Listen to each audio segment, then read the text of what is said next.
Y si te dijera que el secreto para que el dinero se quede en tu vida no tiene nada que ver con trabajar más duro, sino con lo que haces en los 3 segundos justo después de recibirlo. Es una idea, vaya, fascinante. ¿Verdad? Hoy vamos a explorar esta idea, que para algunos puede sonar controversial. La de que existe un error casi invisible, una reacción automática que la mayoría cometemos. Y que, según una corriente de pensamiento de principios del siglo XX, le ordena a la abundancia que se vaya, así tal cual, que se marche tan rápido como llegó. Exacto. Así es. Nos vamos a sumergir en las enseñanzas de Florence Scovel Shinn, una figura clave del movimiento del nuevo pensamiento. Ella proponía que el dinero no es solo papel. O cifras en una pantalla. Exacto, sino energía viva, y que la mayoría de nosotros, sin saberlo, tenemos lo que ella llamaba una fuga energética. Nuestra misión hoy es desempacar este sistema de creencias, entender su lógica y ver por qué, un siglo después, sigue resonando tanto. Y para eso, vamos a usar la historia que ella misma usaba para ilustrarlo. El caso de una mujer, Margarita. Que sentía que el dinero se le iba como agua entre los dedos, ¿no? Justo así. Y lo que aprendió fue un acto de 3 segundos que, según esta enseñanza, transformó el simple hecho de recibir un billete en un decreto de multiplicación. Vamos a analizar entonces cómo, según esta filosofía, se puede sellar esa fuga para que la abundancia no solo llegue, sino que se quede y crezca. Muy bien, pues empecemos por el principio, por el problema.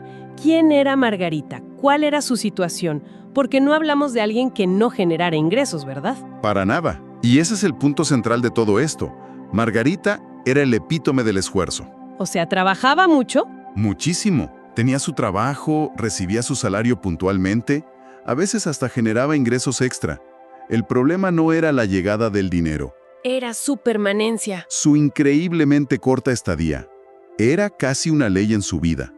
En cuanto el dinero tocaba su cuenta, ¡pum!, aparecía una emergencia. La reparación del coche, una factura médica. Un electrodoméstico que se descomponía, lo que fuera.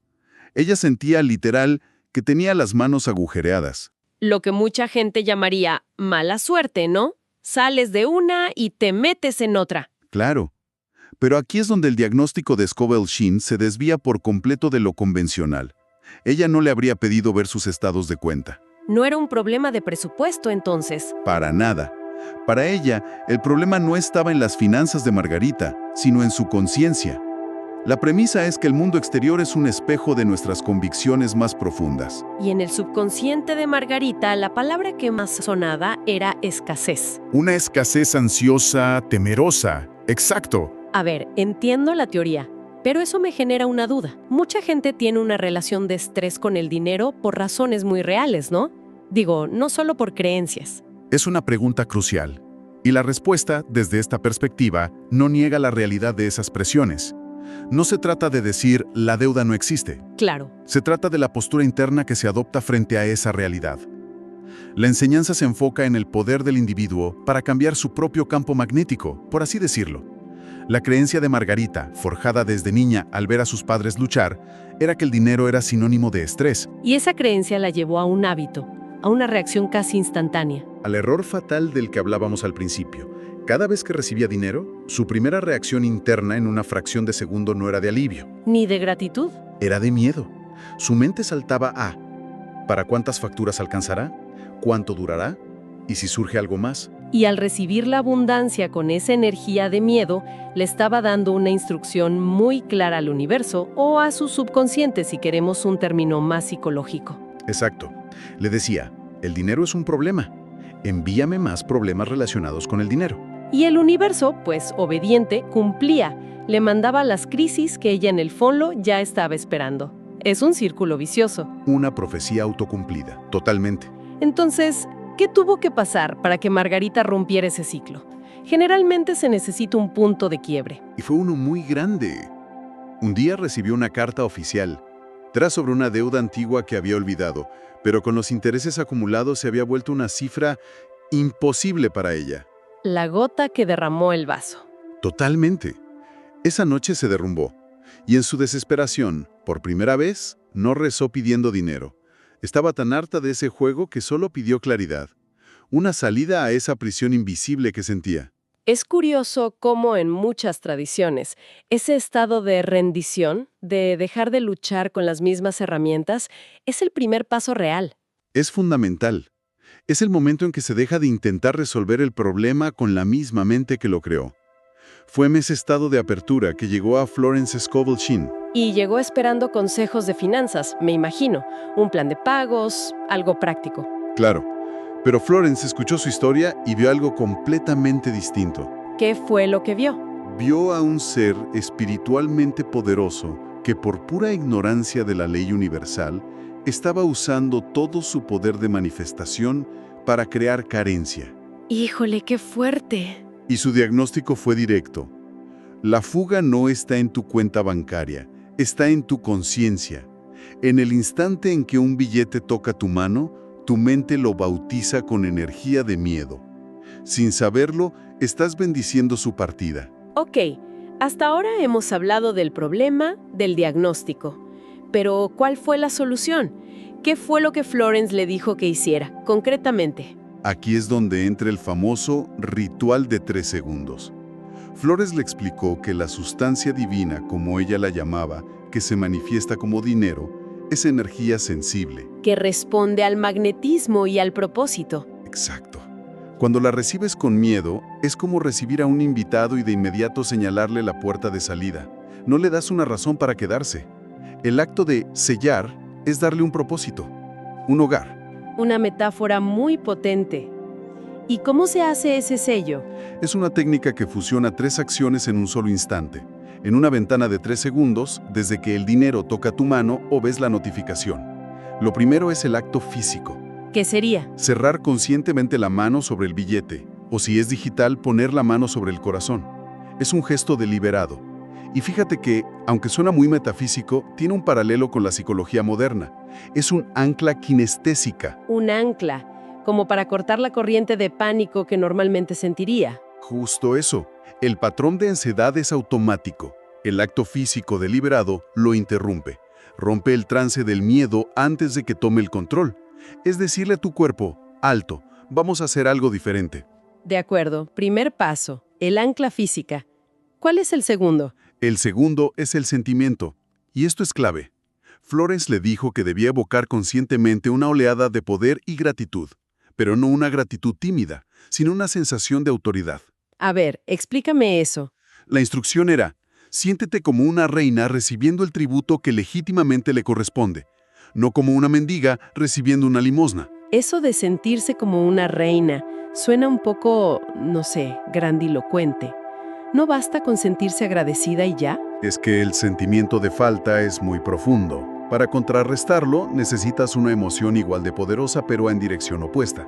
La gratitud simple puede ser superada por el miedo, pero el sentimiento de autoridad, de merecimiento, de ser el centro al que la abundancia fluye por derecho, cambia tu química.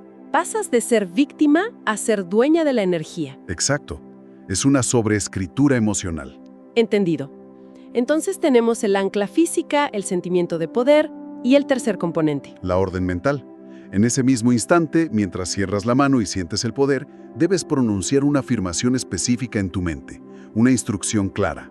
Estos 3 componentes, acto, sentimiento y orden, se fusionan y crean lo que Scovel Shinn llamaba un sello energético.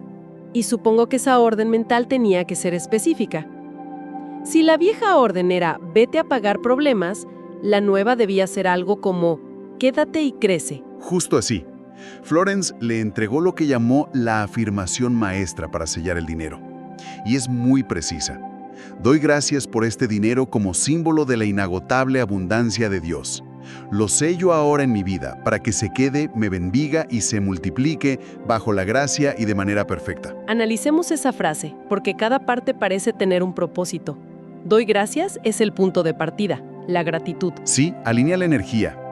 Pero luego dice como símbolo de la inagotable abundancia. Esto es crucial. Conecta esa pequeña cantidad que tienes en la mano con la fuente infinita. Es ver la gota y reconocer el océano. Exactamente. Evita que la mente se fije en la cantidad limitada. Luego viene la acción. Lo sello ahora. Es una declaración de autoridad. Es el acto de comando. No es me gustaría que se quedara. Es lo sello. Y la instrucción es clara: para que se quede, me bendiga y se multiplique. Le das 3 trabajos específicos al dinero. Me llama la atención la última parte, bajo la gracia y de manera perfecta. ¿Por qué añadir eso? Esa es una salvaguardia. Es una cláusula que asegura que la manifestación llegue por caminos correctos, que no venga a costa del mal de otra persona. Pide que el resultado se manifieste para el bien más elevado de todos. Ok, la técnica es clara, pero una cosa es la teoría y otra ponerla en práctica. ¿Funcionó de inmediato para Margarita? Me la imagino sintiéndose ridícula. Para nada fue inmediato, y ese es un punto clave. Su primera prueba fue con el cambio de unas verduras. Se sintió súper rara, ¿sabes? Su mente le gritaba, ¡qué tontería! Pero lo hizo. Y durante las primeras semanas fue una guerra interior. ¿Una guerra contra qué? Contra la culpa y el miedo. La culpa le susurraba: ¿cómo te atreves a pensar en multiplicar si apenas tienes para la renta? Y el miedo le pintaba escenarios catastróficos. Eso hace la historia mucho más real. Claro, el verdadero trabajo no fue aprender el ritual, sino perseverar. Ella tuvo que entender que no estaba negando sus responsabilidades, estaba cambiando de proveedor. Estaba dejando de confiar en su limitado fajo de billetes para empezar a confiar en la fuente infinita. Y poco a poco, la duda perdió fuerza. ¿Y cuál fue la primera señal de que algo estaba cambiando en el mundo real? No fue un cheque millonario, fue algo muy sutil. Un día, caminando, vio algo brillar. Era una vieja moneda de plata. Y en ese momento, ella supo que era una señal. Una respuesta. Un «te he escuchado, sigue adelante». Ese pequeño evento, sin valor económico, multiplicó su fe de una manera increíble. A partir de ahí, supongo que las cosas empezaron a moverse más rápido. El goteo se convirtió en una corriente. Unas semanas después, recibió un cheque inesperado de su aseguradora por un sobrepago. Luego, un antiguo cliente la llamó de la nada para un proyecto nuevo y bien pagado. El dinero empezó a llegar de canales esperados e inesperados. ¿Y qué pasó con la gran deuda, la que inició todo esto? Esa fue la manifestación más espectacular. Un día recibió otra carta. Le informaban que, por una reestructuración interna, la deuda había sido disuelta. ¿Así nada más? Así nada más. Desapareció. O sea que la solución no fue conseguir el dinero para pagar la montaña, sino que la montaña se desvaneció. Demuestra un punto clave de esta enseñanza. A veces, en lugar de darnos la pala para mover la montaña, la fe simplemente elimina la montaña. Pero más allá de eso, que es sorprendente, el verdadero milagro para ella debió ser el cambio en el día a día, ¿no? Ese fue el cambio fundamental. Por primera vez en su vida, el dinero comenzó a quedarse. Las emergencias cesaron. El saldo de su cuenta, después de pagar sus gastos, en lugar de quedar en ceros, comenzó a crecer. El dinero que había sellado parecía atraer más de su propia especie. Se convirtió en un imán. Había aprendido la lección más importante. Que no se trata de cuánto ganas, sino de la conciencia con la que lo recibes y administras. Su vida se volvió la prueba de que cuando sanas tu relación interna con el dinero, este se convierte en tu sirviente. Y la historia termina con ella convirtiéndose en dueña de su propia casa, ¿cierto? Exacto. Algo que antes le parecía una fantasía inalcanzable. Entonces, si destilamos todo esto, la historia de Margarita es como un arquetipo.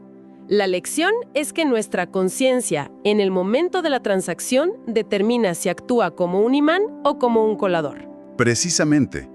El error fatal es recibir el dinero con ansiedad, verlo solo como una herramienta para tapar agujeros. Al hacerlo, le damos la orden de cumplir esa función y luego marcharse. No le damos otra directriz. Y el ritual de 3 segundos es, en el fondo, una herramienta de reentrenamiento para reclamar la autoridad sobre nuestras reacciones automáticas y declarar: yo soy un centro de abundancia. El dinero viene a mí, se queda conmigo y trabaja para mi bien. Es una reprogramación consciente en su forma más pura. Así que, en resumen, hemos explorado este sistema que propone aplicar una intención magnética al dinero que recibimos, para que se quede y se multiplique. Exacto. Pero esto, fíjate, plantea una pregunta final para reflexionar. Toda esta enseñanza se centra en sellar la energía que entra. Cierto. ¿Qué pasaría si se aplicara una intención consciente similar, no de pérdida, sino de circulación gozosa y retorno multiplicado, a la energía del dinero que sale cada vez que pagamos una factura o compramos algo? ¿Cómo cambiaría eso el juego?